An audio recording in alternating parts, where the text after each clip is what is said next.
Assalamu alaikum wa rahmatullahi wa barakatuh. All praise is due to Allah. We praise Him, we seek His help, and we ask for His forgiveness. And we take refuge with Allah from the evil of ourselves and from the evil consequence of our evil actions. Whomsoever Allah guides, none can misguide, and whomsoever Allah leaves to go astray, there is none to guide. And I testify that Allah alone is worthy of worship, and that Muhammad sallallahu alayhi wasallam is the messenger of Allah and His true worshipper. My dear listeners, brothers and sisters in Islam, brothers and sisters in humanity, today I am going to be embarking on a journey to take you through a very amazing and interesting topic. And that is the proof that Islam is the truth. And that really is what I'm going to be trying to show to you over the next series of programs, that we can prove that Islam truly is the religion that has been revealed by Allah, the creator of the heavens and the earth, for the guidance and the benefit of all of humanity. Now, before, of course, we actually go into the main topic itself, I would like to spend a little bit of time dealing with what may seem to be periphery issues, but they're very important. I want to talk about what is proof, what is faith. When I say we can prove that Islam is the truth, what do I mean by that? Some people would already look at that as a type of oxymoron. How can you prove a faith to be true? Isn't faith supposed to be something that you believe without proof? Isn't that what the meaning of faith is? So I want to examine that. What is the meaning of faith and what is the meaning of proof? But first of all, I would like to mention an ayah of the Quran. The ayah of the Quran is actually, it is not only one ayah, it is something that is repeated again and again in the Quran. So the Quran tells us, say, if what you claim is true, bring your proof. Bring your evidence, bring your proof. If you are making a claim about Allah, if you are making a claim about anything, in fact, what is upon you and what is an obligation upon you is to bring your burhan, your proof, your evidence. And this is something that Allah subhanahu wa ta'ala mentions many, many different times in the Quran. In other words, it is not enough just to make a claim. You have to prove your claim. And this is something that the Prophet Muhammad sallallahu alayhi wasallam, he also mentioned, that the proof is upon the claimant. The person who is making a claim has to prove it, because otherwise we would claim the blood and the property of each other. And this is the reality. So I'm sure that every single one of you is familiar with this in your daily life. For example, if someone comes around to check your electricity meter, or to check your gas meter if you have such a thing, or your water meter if you have such a thing, then that person will usually be wearing a uniform, or they will usually carry an identity card. If that person came knocking at your door dressed like someone from the Hells Angels motorbike club with, long hair and I don't know, a leather jacket and with, love and hate tattooed on his fist, I don't think you would be letting that person in your house. Rather, you would say, you know what, you stay right where you are, because you're not coming in my house and checking out my house and seeing what's in there, because what you're thinking, oh, this person is now going to come, this person's going to rob me, this person's going to come in my house and steal everything. So if someone's coming to check the utility bills, you want to see an ID, you want to see the person wearing a uniform before you let that person in your house. In other words, you want some type of evidence that that person is who they claim to be. Similarly, in another example, if I said today, for example, oh, these studios here, they don't belong to Peace TV, they belong to me. They belong to Abdurrahim Green, and this is my place, and you guys get out, I'm in charge of here now. No one's going to take me seriously. If I go to court and I want to make a claim about something, if I want to claim some place belongs to me, or some property belongs to me, then I have to bring evidence, I have to bring proof. I can't just say, well, what's my proof? I believe it, I have faith. That's not good enough. No one accepts that type of thing in everyday life. So why should it be any different when it comes to religion? In fact, if you think about it, the issues in religion are even more important than these worldly issues. Whether this place belongs to me or belongs to Peace TV, whether someone robs my house or not, is very insignificant compared to the consequences of what any religion is saying, because religion is talking about the purpose of our whole life. Religion is talking not only about the purpose of this life, but what is going to happen to us in the life to come, the eternity. So therefore, is it enough that someone just comes along and makes a claim? Someone just says, oh, God says this, God says that. You should believe this, you should believe that. Surely the logical approach to anyone who makes a claim about God is bring your evidence if what you say is true. And this is what Allah subhanahu wa ta'ala tells the Muslims to say. For example, if a Christian comes to us and makes a claim about God, that Jesus is God, or He is the Son of God, or the Bible is from God, well, bring your proof if what you say is true. And this is the same for anybody about anything. But it's only a matter of time before a person is going to say, well, you know, you Muslims, you claim your religion is from God. You claim your religion is from the Creator. Well, you bring your proof if what you say is true. And in fact, really, that's just what we're waiting for. Because we will be more than happy to furnish and to provide the proof to show that Islam is the truth. And that's what we're going to be hoping to do, inshallah ta'ala, with the will of God, over the next few programs. And that is to really show some, and to give a bit of insight into some of the evidences that we can have and that we can show in order to illustrate and to show that Islam really is the religion that has been revealed by Allah, the Creator of the heavens and the earth. And I say bring evidences because if you open the dictionary and you look at the dictionary evidence or the dictionary description of proof, proof actually is a collection of evidences. And when you get enough evidence, then you could say that that thing is proven to be true. Because of course, on a philosophical level, we could say you can't really prove absolutely anything. In an absolute sense, you can't prove anything. There is always, I suppose, a type of room for a little bit of doubt. However small, there is always a potential for some type of doubt.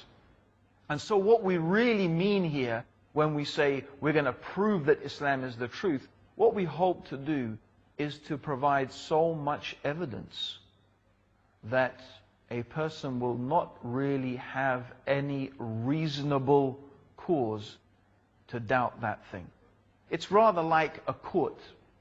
It's rather like when you go to court, for example. Now, in the UK, for example, we have a jury system. That means that when a particular case goes before the court, the jury makes a decision based upon the evidence in front of them. And that's what they should do. They shouldn't be looking, oh, what is the color of this person's skin? They shouldn't be looking at whether this person is beautiful or ugly. They shouldn't be looking at whether this person is rich or poor. No. The way that it should be done is the people should look at the evidence and they should look at it dispassionately and they should look at it clearly from a type of intellectual, unbigoted point of view. And so based upon the evidence, they make a verdict. They have to make a verdict. Guilty or not guilty. Now ultimately, that verdict has to be made. Ultimately, that decision has to be made. Is the person guilty or not guilty? And that, in a sense, is what I want to move on to, is the actual, what we could call faith. What is faith? What do we mean by faith exactly? Because for some people, as I've mentioned, isn't it an oxymoron, proving faith? Isn't faith supposed to be something that you just believe? Well, that's what we're going to look into. Isn't faith something you just believe, or is it something that can actually be proven in some way? Okay, brothers and sisters, we're going to take a break. Assalamu alaikum wa rahmatullahi wa ta'ala wa barakatuh.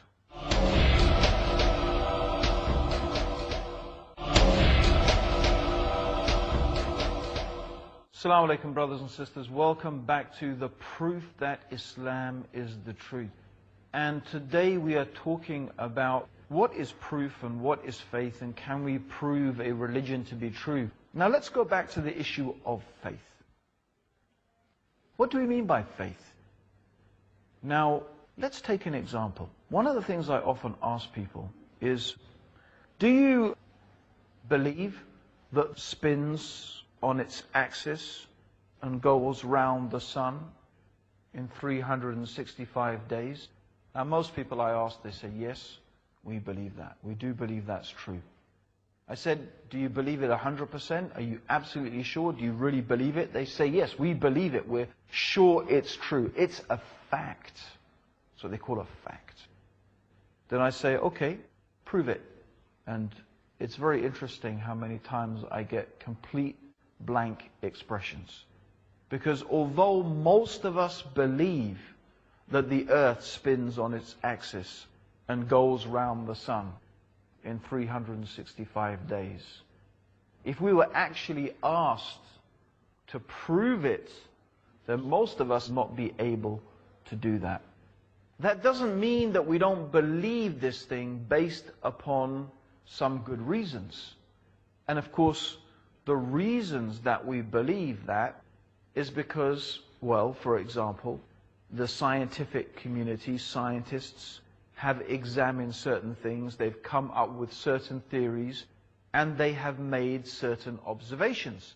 So based upon those theories and those observations of those theories in practice, and so many scientists have observed this thing so many times, then they consider it to be a fact. They consider it to be something that is proven to be true.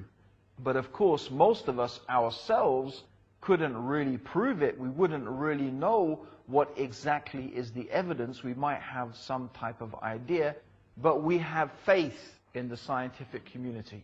We have faith in science because, well, look at what science has done. Look what science has produced. So there are many reasons that we might have faith in something. And this is a type of faith. It is a faith in science, and it's a faith in the teachings of science. It's maybe not what we're used to in terms of religious faith, but it's still a belief. It is still a type of faith. And therefore, when it comes to Islam, when it comes to the teachings of Islam, when it comes to our topic here, the proof that Islam is the truth, the evidences that we can accumulate to know that Islam is the divine revelation from Allah, then what we are really talking about here is this type of faith. It's the same type of faith that you have when you go to a doctor. And you put your faith and your trust in the doctor. And he examines you and he looks at you, and you believe that because he's the doctor, you trust him because he's the doctor, because he's studied, because he's got knowledge, you trust and you believe that his diagnosis is going to be accurate and is based upon some information. And so this is the type of faith that we are talking about in Islam. We don't mean, when we talk about faith in Islam, when we talk about belief, when we talk about Iman, we don't mean believing something unbelievable without any evidence. No. What we mean in Islam is we are asking you, Allah is asking you, to believe something entirely believable. That there is one God. That this universe has one creator. And if you watch my previous series of programs about the proof of the existence of God, which I do encourage you to refer to as an essential part of this, then you'll be familiar with what I'm talking about. So we are asking you, Islam is asking you to believe that there is one God, and to believe that God has sent guidance to a human being, Muhammad, may God's peace and blessings be upon him. And that God has given some evidences through which and by which any reasonable, rational person can come to know that Islam is truly the religion that has been revealed by the Creator of the heavens and the earth for the benefit of all the human beings. And so that is what we're going to be touching upon over this series. These evidences, what are they? Now, some of these evidences are rational proofs that are connected to what we've already talked about in previous series about the existence of God, but we're not going to be repeating that. What we're going to be going through is some of the miraculous aspects of the Quran. We'll be talking about what exactly is a miracle. What do we mean by a miracle exactly? What place does it have in this process of proving and understanding that something is from God? And we'll be going through those things to discuss and to understand these evidences. Finally, I would really like to finish with a surah from the Quran.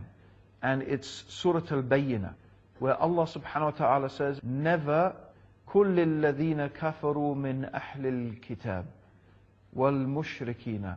So never will those people from the Ahl al-Kitab, from the people of the book, or the mushrikeen, or the people who are making shirk with Allah, they are making partners with Allah, whether it is the idol worshippers or the atheists or the pagans or whoever, they will never leave off their disbelief. They are not going to leave off their disbelieving in Allah, and they're not following Allah's guidance until there comes to them al-bayyinah, until it comes to them the clear evidence. So this is, Allah is telling us something really about the nature of people. People need evidence, they need proof, they need something to make them realize and understand that this thing or such and such thing is true. And what is that proof? Rasulun min Allah, a prophet, a messenger from Allah. So this is one thing. The Prophet Muhammad sallallahu alaihi wasallam himself is of course one of the clear evidences that Islam is the truth. And actually we talked about this already in a previous series of lectures, so we won't be repeating that. Rasulun min Allah yatlu suhufan mutahhara. And that means that he is bringing purified pages. And this here is a reference to, of course, the Quran. And that is something that we're going to be talking about. We're going to be talking about the Quran. This is, of course, the great miracle that Allah has given to the Prophet Muhammad sallallahu alaihi wasallam, the Quran. فيها كتب قيمة. And that means with like the laws that are clear and that are obvious. So this is the other thing. It is the guidance of Islam, the guidance of the Quran, the laws that are there in the religion of Islam. This is another whole topic, my dear brothers and sisters, that we're going to be exploring.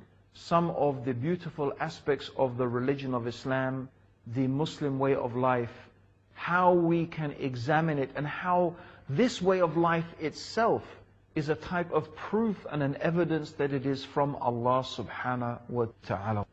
So these are some of the areas that we are going to be examining. We're going to be talking about the Quran. We're going to be talking about the preservation of the Quran, the memorization of the Quran, some of the miraculous aspects of the Quran, for example, the amazing scientific facts that are contained in the Quran, the historical information, the facts that there are concerning historical events that no one could have known 1,400 years ago. Also the prophecies of the Quran and the prophecies of the Prophet Muhammad sallallahu alaihi wasallam. Some things the Quran tells us about the future, and things that the Prophet Muhammad sallallahu alaihi wasallam told us about the future, things that he said were going to happen, and they happened exactly how the Prophet sallallahu alaihi wasallam said it would happen. Also, we're going to be talking about the miracles of the Prophet sallallahu alaihi wasallam, the amazing things that were done by the Prophet sallallahu alaihi wasallam, in addition, of course, to the miraculous nature of the Quran, its linguistic, miraculous nature, the beauty of the Quran, and other amazing facts about the Quran. Also, we will be talking about the witnessing of the people of the book. This is one of the very strong evidences that many people from Ahl al-Kitab, from the scholars of the Jews and the Christians, have recognized that Muhammad sallallahu alayhi wasallam, he is the messenger of Allah. So inshallah we will be mentioning some of those evidences that have been used from the Bible to show that the Prophet sallallahu alaihi wasallam has been foretold in their scriptures. And also we'll be talking about the stories of some of those people like Abdullah ibn Salam, one of the Jewish rabbis of Medina, and of course the famous story of Salman al-Farsi, which is very, very instructive in that regard. So we'll be talking about some of those things, which is a very, very interesting aspect, which is another series of evidences. And that's what we say, we're going to bring these evidences together. The miraculous nature of the Quran, the linguistic miracle of the Quran, the scientific statements, the historical statements, the witnessing of the people of the book, the prophecies of the Prophet Muhammad sallallahu alaihi wasallam. Really, in fact, if we looked at any single one of these items, they would be really unique and amazing. But really, when we begin to combine them, when we begin to gather them all together, we can see that really we have so many evidences to amass from so many different angles to show that really our claim is not just a claim. It is not just something we are saying based upon just faith as people understand it, I believe it. No. Really, there are many, many good, strong reasons to believe that Islam is exactly what it claims to be. The revelation from Allah, the creator of the heavens and the earth, for the benefit of all of humanity. And as something I would like to really add, maybe it's not exactly part of our topic, but I would like to add it, is that evidence is very important for us as Muslims. Whatever you do as a Muslim, whatever you believe as a Muslim, whatever you practice as a Muslim, it should be based upon evidence. Our religion is not based upon guesswork. It's not based upon what I think or what I imagine or upon some cultures or some traditions that we may follow. Being a Muslim is supposed to be based upon following the evidence. And the evidence means what the Quran says and what the Prophet Muhammad sallallahu alaihi wasallam says. So my brothers and sisters, we'll look forward to you in our next program to continue with this exciting discussion. Assalamu alaikum wa rahmatullahi wa ta'ala wa barakatuh.